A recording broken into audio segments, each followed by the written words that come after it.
मेरे कांधे पे जो खरोंच सी है वो तेरे प्यार की निशानी है। बिन तुम्हारे ये सर्दियाँ मेरी इस जवानी में जान ले ले। माँ शारदे के चरणों में नमन। आदरणीय मनोज सिंह जी और जयपाल सिंह जी, राजेश सोनकर जी, आप सभी को प्रणाम। मैं श्रद्धेय अटल बिहारी वाजपेयी जी, जो कि भारत रत्न भी हैं, हमारे पूर्व प्रधानमंत्री रहे, एक बहुत उम्दा कवि रहे, ऐसे व्यक्तित्व के सम्मान में चार पंक्तियां पहले पढ़ना चाहता हूं, फिर मैं विधिवत अपना कार्यभार सुनिएगा। अटल बिहारी वाजपेयी जी को मानस में रखिएगा और ये चार पंक्तियां मेरी सुनिएगा कि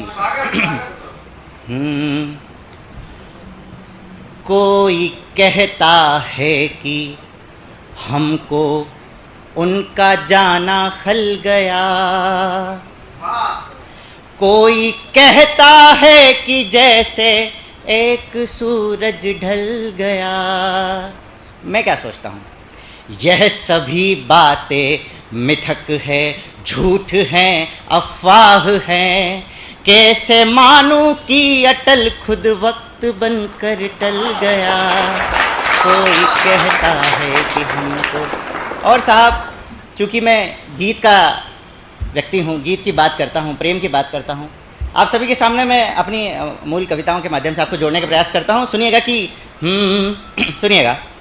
रीत हमसे न तोड़ी जाएगी। किसी ने मुझसे कहा कि अपनी सारी रीति रिवाजें छोड़ के और अपनी सारी पुरानी आदतें तोड़ के मेरे पास आ जाओ, तब मैंने एक जवाब दिया, रीत हमसे न तोड़ी जाएगी, प्रीत तुमसे न जोड़ी जाएगी। आदतें कुछ बहुत पुरानी हैं, आदतें कुछ बहुत पुरानी है, एकदम से न छोड़ी जाएगी, एकदम से। और मस्ती से सुनिएगा कि इश्क में हार भी जरूरी है। और क्या क्या जरूरी है तो लगता है, इश्क में हार भी जरूरी है। जैन साहब, दूसरा यार भी जरूरी है। एक हफ्ता है जिंदगी जिसमें, मस्ती से जियो, एक हफ्ता है जिंदगी जिसमें एक इतवार भी जरूरी है। एक और साहब, पत्नी को कहीं से अपने तो लखन दिखे ना आपको, पुरानी डायरी मिल गई और उसमें मेरी भूतपूर्व प्रेमिका का जिक्र था। तो पत्नी ने एक बड़ा खतरनाक वाला प्रश्न पूछ लिया कि पहले उससे प्रेम था या अब मुझसे अधिक प्रेम है। एक कवि किस तरह से इस बात से बच के निकल गया, मैं आपके सामने रखता हूं। वाक्य मेरा जरा सा तीखा है, क्यों? सच को सच कहना हमने सीखा है। और अब बताना, रुक्मिणी और राधा रानी से, रुक्मिणी और राधा रानी से कृष्ण को प्रेम एक सरीखा है, कृष्ण को प्रेम एक सरीखा है। और मेरे कुछ युवा साथी यहाँ पर बैठे हैं, जिस मुक्तक ने मुझे गौरव साक्षी बनाया, वो मुक्तक आपके सामने रखता हूँ। आपके सबके मन की बात हो तो बताइएगा, ये जिसके साथ भी, जिसके पास भी ये निशानी हो, बताइएगा कि बात यह, मुखर होकर सुनिएगा, बात विशुद्ध करता हूँ कि बात यह एक दशक पुरानी है। और जिसको याद आ जाए, बस तुम्हें याद भर दिलानी है। और हाथ खोल देना आखिरी पंक्ति पे अगर श्रृंगार पहुंच गया हो तो। बस तुम्हें याद भर दिलानी है। मेरे कांधे पे जो खरोंच सी है, मेरे कांधे पे जो खरोंच सी है, वो तेरे प्यार की निशानी है, वो तेरे प्यार की। एक मुक्तक और सुनिए इसी मिजाज का। एक बार मुखर होकर जोरदार तालियां बजाइए ताकि मैं भी अपने अंदाज में आ सकूं। सुनिएगा सुनिएगा दादा, एक मुक्तक और सुनाता हूँ, सुनना। हिज्र का, पत्नी मायके गई थी तब ये मुक्तक हुआ था। हिज्र का इम्तिहान ले लेगी, ये लड़के ले लेगी पे कंसंट्रेट है। हिज्र का इम्तिहान ले लेगी, या कि मेरा ईमान ले लेगी। और अब बताना अगर श्रृंगार सही तरीके से परोस दिया हो तो। बिन तुम्हारे ये सर्दियां मेरी, बिन तुम्हारे ये सर्दियां मेरी, इस जवानी में जान ले ले, इस जवानी में। आइए साहब, ये बातें हम खूब करेंगे लेकिन अटल जी की स्मृति में कार्यक्रम है। एक मुक्तक और मैं सुनाता हूँ, सुनिएगा। जब एक सैनिक, राम भी सुनाऊंगा, जब एक सैनिक सरहद पे होता है तो उसके मन में क्या होता है, सुनिएगा। ना मेरे मन में इष्ट जन आए। जब एक सैनिक सरहद पे होता है तो वो सिर्फ सैनिक होता है, ना किसी धर्म का होता है, ना किसी परिवार का होता है, ना किसी मजहब का होता है। ना मेरे मन में इष्ट जन आए, ना प्रभु आपका भजन आए। जब कभी प्राण तन से निकले तो, जब कभी प्राण तन से निकले तो, मेरे होठों पे बस वतन आए, मेरे होठों। और देश के चंद तथाकथित सेलिब्रिटीज लोग जिन्हें इस देश में रहने में समस्या होती है, तब मैं कहना चाहता हूं कि ऐसी धरती कहाँ चमन ऐसा, ऐसी धरती कहाँ गगन ऐसा, है कहाँ पर भला चमन ऐसा। कोई कितना भी ढूंढ ले लेकिन, कोई कितना भी ढूंढ ले लेकिन, ना मिलेगा कोई वतन ऐसा। भारतीय सेना के सम्मान में अगला छंद पढ़ता हूं, आप संभाल लेना। शौर्य के संग में धैर्य को भी दिखलाती है सीमा पे हिंद की सेना। क्यों सेना महान है हमारी? शौर्य के संग में धैर्य को भी दिखलाती है सीमा पे हिंद की सेना। अस्त्र उठाती शस्त्र उठाती ना अस्त्र प्रथम चलाती है सीमा पे हिंद की सेना। और अब बताना, शौर्य के संग में धैर्य को भी दिखलाती है सीमा पे हिंद की सेना। अस्त्र उठाती ना शस्त्र प्रथम चलाती है सीमा पे हिंद की सेना। किंतु जो संकट भारत भूमि पे पाती है सीमा पे हिंद की सेना। और अब हाथ खोल देना पूरा सदन। किंतु जो संकट भारत भूमि पे पाती है सीमा पे हिंद की सेना, आतंकी क्षेत्र के क्षेत्र मिटाती है सीमा पे हिंद की सेना। आतंकी क्षेत्र के सब्जी का स्टैग देखिए साहब हमने। आतंकी क्षेत्र के क्षेत्र मिटाती है सीमा पे। आइए, भारतीय सेना की भी बात हुई, मैं प्रभु श्री राम पे अपना गीत पढ़ के फिर मैं नर्मदा वाला मुक्तक सुनाता हूँ, फिर गीत पढ़ देता हूँ। एक उम्मीद के सहारे पर।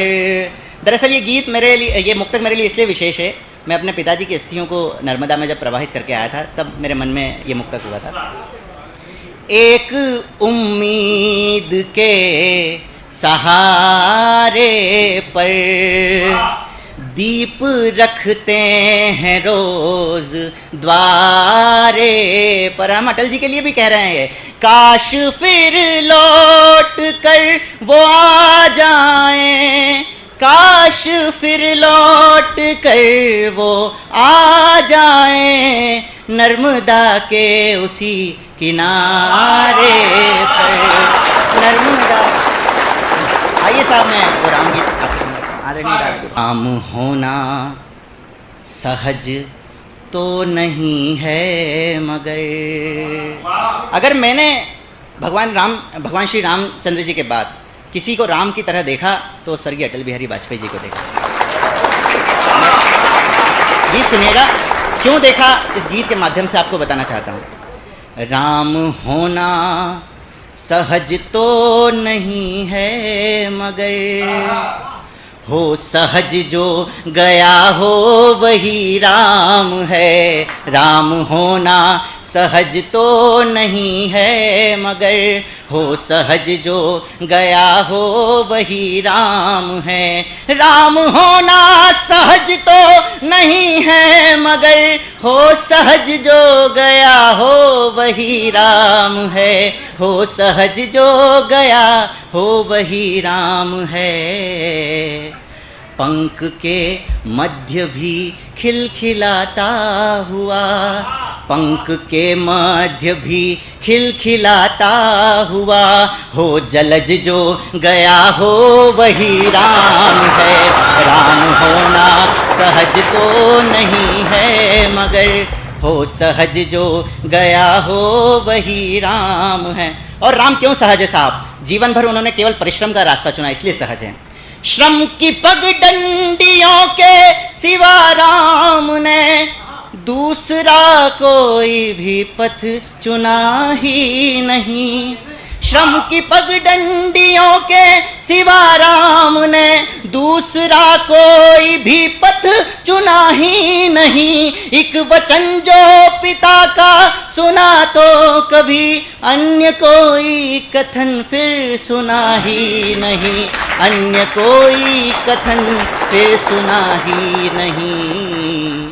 राज वैभव हो राज वैभव अनुज के लिए हर्ष से, राज वैभव अनुज के लिए हर्ष से, क्षण में तज जो गया हो वही राम है।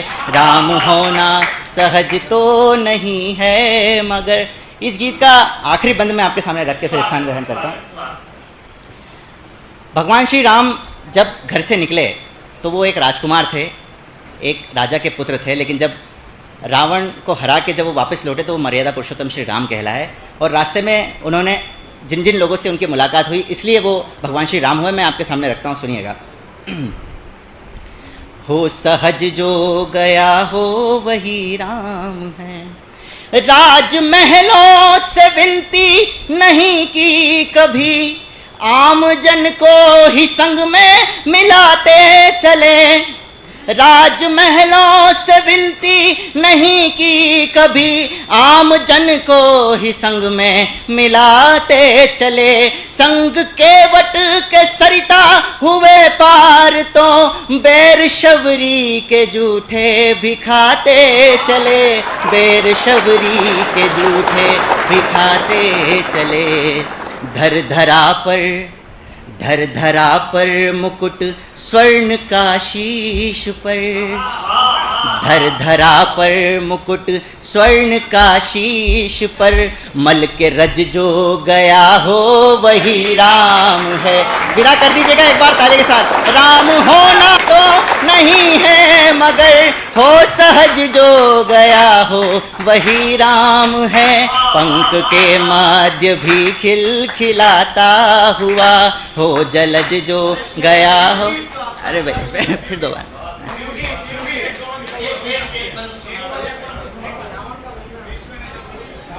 आखिरी बंद उसका सुना देता हूँ जो उस गीत में, एल्बम में जो आया है उस गीत में नहीं लिया है दादा। इतना हमने इतनी त्रासदी देखी, इतना प्रलय देखा। मैं एक मुखड़ा और एक बंद बस सुना देता हूँ, फिर उसके बाद इसका सुनिएगा आदरणीय।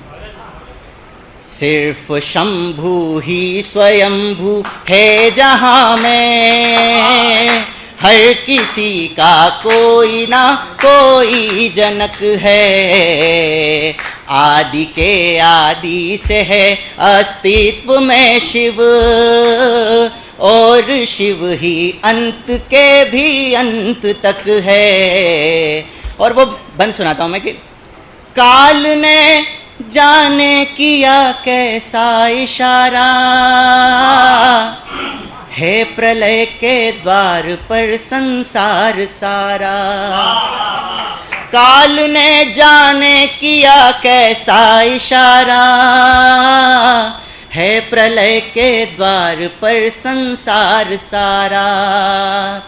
हर दिशा में भय ही भय है व्याप्त, किंतु चित्त मेरा जप रहा है ओमकारा। ओमकारा मंत्र भय का नाश करके, महामंत्र है ओमकार। ओमकारा मंत्र भय का नाश करके, देह में उत्पन्न कर देता पुलक है। सिर्फ शंभू ही। बहुत बहुत धन्यवाद।